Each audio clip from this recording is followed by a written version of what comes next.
Former President Trump is speaking at court before jury selection resumes in his hush money trial this morning. Let's listen in.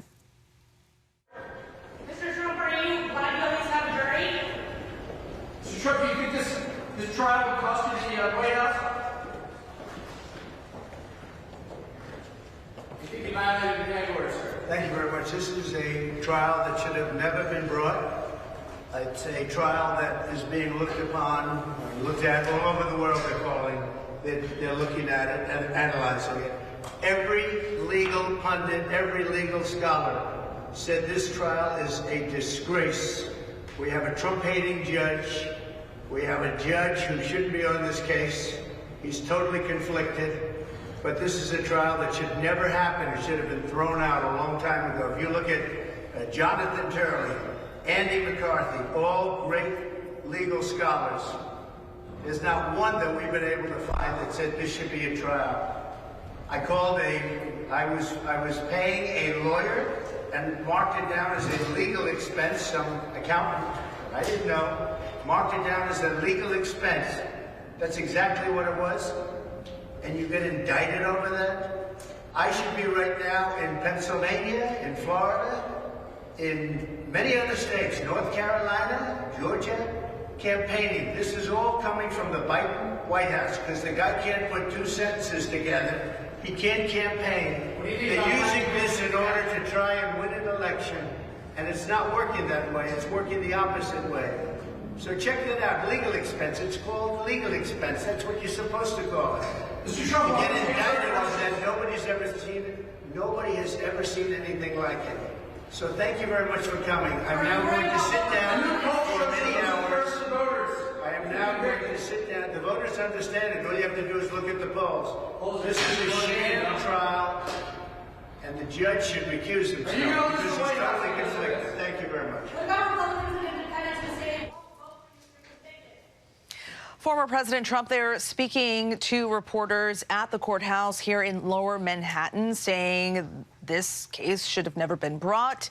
Every legal scholar called it a disgrace, calling out the judge and also speaking about polls. Chief Washington correspondent Jonathan Karl joins me now. And John, it's kind of like deja vu. We saw the president yesterday do kind of the same, speaking to reporters, speaking about this. We'll probably see this every day of this trial. But what do you make of this? He Put this into context. He turned it up a little bit. He turned it up a little bit from yesterday. Yes, yes.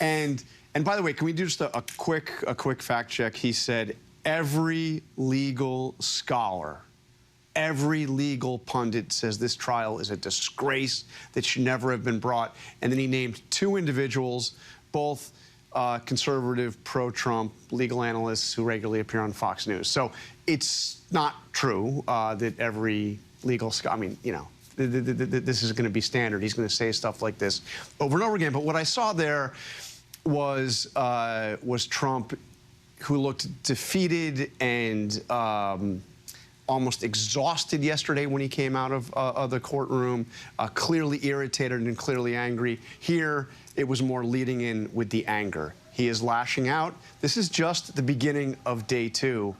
And what I'm wondering, Stephanie, is what is Donald Trump going to be looking like and saying and acting like as he goes through week 2, week 3, week 4, week 5 of this trial?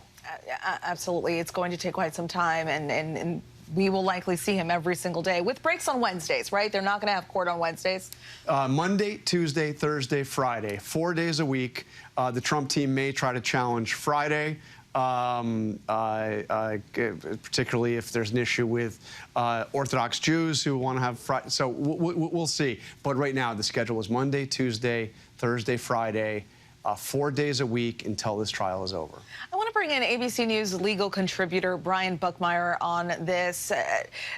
What do you make of this? Brian, you were here with me in studio yesterday when we saw the former president there arrive at the courthouse and also speak to cameras and reporters. And as John mentioned, he kind of dialed it up a little bit today. So what should we expect to see in court today? I know that we're still going through that jury selection process, but will we get any closer today?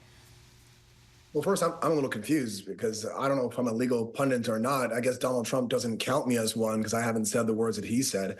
But I think we're going to continue with the same process. What I will point out is Judge Merchan has kind of made the process a little bit more unique than what we typically see in a Manhattan courthouse or in most of the state. And that's that people are allowed to kind of almost self-select. So he's giving them the opportunity to say, do you think you cannot be on this jury? And if they raise their hand, they're out. That process does exist for most criminal cases, but what typically happens is the judge may ask the juror to walk up to the bench, have both parties approach as well, and the defendant has the opportunity to also approach as well. But because the defendant here is the former president and there's so much security and there's a lot of moving pieces, the judge has said, we're going to skip that part, and if people self-select, we'll just let them step out. If we get to a point where everyone is just self-selecting and kind of moving out, I think the judge may go back to what we typically see in a court and say, all right, come up, let's have the conversation. And 9 times out of 10, I've experienced that a conversation with a juror will say, you know what, I have these feelings, but I think I can put them aside and still be fair and balanced. And that might be a different approach that the judge takes either today or going forward if we can't find a juror. And John, here we are, the second day, 0 jurors. Yeah. What are you watching out for today as we go through this selection process? I'm looking beyond the mechanics of jury selection. It's the process of Donald Trump being in a courtroom for the better part of an entire day with small breaks, a courtroom where he cannot leave. He is compelled to be there. A courtroom where he is not in charge. It's one of the only places we ever see Donald Trump where he is not the one running the show. He has to sit there for the most part silently. And how the cumulative effect of this affects both his psyche, his behavior. There is a limited gag order in place. He's abided by that. He stepped a little closer to the line just now, you know, lashing out at a Trump-hating judge. He can do that. But when he starts going after potential witnesses, when he starts going after courtroom staff, which he did regularly in his civil fraud trial, I think this is going to have an impact on the campaign that is not really predictable. I mean, the legal troubles have helped him so far, in a way, by rallying his supporters. I'm the victim, I'm the victim. But for the first time, we're now seeing lengthy proceedings that he must be at, and he cannot leave. Mm-hmm. And on that same note, you know this, Trump has complained about not having that time to be on the campaign trail because he's stuck in court.